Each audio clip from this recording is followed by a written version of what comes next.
Just glancing over, oh, Sam says transactional funding is great. I agree. You can always find a funding partner too. One thing you'll always hear me say constantly is that you should not let funding stop you from investing in land if you don't know how you're going to pay for it. Because if you have a great deal, you can always find someone willing to fund it. And there are other investors that have more money than time and energy to find the deals themselves, and they're just itching to make quick cash from your hard work and effort. So if you have time and you want to work on it, you can find someone who doesn't have time, but they do have money. And that's why we buy low and sell high. And then there are other land investors that see the potential in this niche market and have built their entire business model off providing funding for others. You can find a funding partner willing to purchase the property initially, even if you don't have a buyer lined up yet. And this can be more enticing than a hard money loan since there's no interest to pay while you're marketing the property. Finding a funding partner is all about relationships. So once you've done a deal or two, that partner will be just jumping for joy to take your phone call on the next one. And that includes me. I'm interested in funding your deals. So the last one I'll talk about is assignment and wholesaling. You'll hear those terms a lot in the real estate investing industry, usually among house flippers. But a wholesale deal is where an investor gets a seller to sign a purchase agreement, and then they assign that contract to another buyer through the assignment contract. And the difference between an assignment and a double or a simultaneous close is that the assigner, they're often called the wholesaler, they don't pay any closing costs. The downside is that both the seller and the buyer will see each other's purchase and sales price. So the seller will see that he's making much less on the deal between you and the end buyer. I don't personally like that, so I don't use assignments.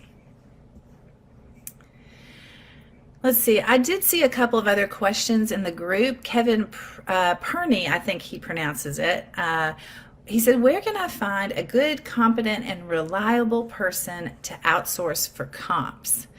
And I would say to that, Kevin, I think you can go to Upwork and look for people who have sort of an analytical slant or bent, and they have some common sense and can follow directions. I think for us, when we were looking for someone to do comps, we had the training ready, but we went through, we probably hired 3 to 5 people and gave them a project that we'd already completed and said, go comp this using these instructions that I gave you. And then we waited to see what we got when they came back. And usually that will be enough of an interview to pick out the person that can do the job for you. All right, so I'm just going to look real quick in the Facebook group or in this live chat to see if there's any question I could answer. Yes, Jaron, I see your question. You can use transactional funding to double close. Those terms can be used interchangeably. So if you're doing a double close where the end buyer is funding the purchase of the property from the seller, you wouldn't need transactional funding because you would have the funding from the end buyer. The big difference there is you have to disclose it and the number of closings. You might only have one closing that way. Okay, and then hi Kenny he says, who do you use to create marketing material for your ads and pictures? I outsource all of that. I have a copywriter who I found on Upwork. I have someone who does all the graphics, and a lot of the pictures we just get from Google Earth Pro. You can just screenshot it because they make it so easy to outline the property and everything. Sometimes if it's an amazing property with a view, I'll hire a drone photographer through droners.io, and usually I can also get photos from that as well. I hope that answers your question. What's the difference between, this is Sam's question, what's the difference between data tree and priced in terms of buying sellers mailing list, and which one do you advise to use and which one provide comps for the blind offer? Wow, that's a big question. So data tree is the data provider that you can get all your property ownership records from. Priced also can get that information for you. They're getting it also from DataTree, but they have the added service of pricing out the records so they can help you come up with your offer price. And let me just make sure I answered all of that. I use priced, but I'm also using data tree because I'm using the same data. So that's kind of a non-answer. Data tree requires a 1-year subscription, but price just does month to month, so you don't have to be as committed. And also, I only use priced for 5 acres and up.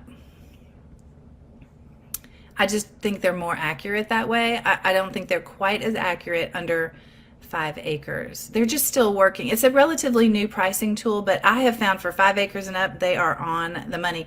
And I use city pricing.